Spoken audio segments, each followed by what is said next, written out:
മലയാള സിനിമയിൽ വീണ്ടും സീക്വൽ തരംഗം. ദിലീപ് നായകനായ റൺവേ എന്ന ചിത്രമാണ് വാളയാർ പരമശിവം എന്ന പേരിൽ ഇറങ്ങുന്നത്. ജോഷി തന്നെയാണ് ചിത്രത്തിന്റെ സംവിധായകൻ. അല്ല, അത് ഒരു കാര്യം പറഞ്ഞോട്ടെ. ആരെങ്കിലും കണ്ടാലെന്താ? കല്യാണത്തിന് മുമ്പ് ഇങ്ങനെയൊന്നും പാടില്ല. എനിക്ക് കല്യാണത്തിന് മുമ്പേ ഇങ്ങനെയൊക്കെ പാടൂ. നാട്ടിലെ നലവനായും കേരള തമിഴ്നാട് അതിർത്തിയിലെ കുപ്രസിദ്ധ കള്ളക്കടത്തുകാരനുമായാണ് ദിലീപ് റൺവേയിൽ തകർത്തഭിനയിച്ചത്. വാളയാർ പരമശിവം എന്നായിരുന്നു കഥാപാത്രത്തിന്റെ പേര്. ഇതെന്റെ ജീവിതം.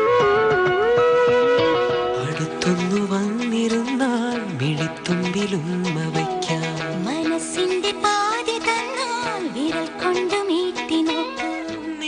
ജോഷിയുടെ സംവിധാനത്തിൽ പുറത്തിറങ്ങിയ റൺവേ കോമഡി മാത്രമല്ല, ആക്ഷനും ദിലീപിന് വഴങ്ങുമെന്ന് തെളിയിച്ചു.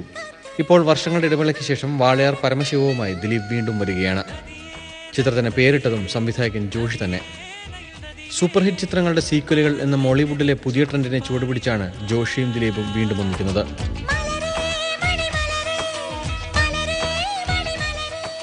ആദ്യ ചിത്രത്തിന്റെ തിരക്കഥയൊരുക്കിയ സിബി കെ തോമസ്, ഉദയകൃഷ്ണ ടീം തന്നെയാണ് വാളയാർ പരമശിവന്റെയും രചന നിർവഹിച്ചിരിക്കുന്നത്.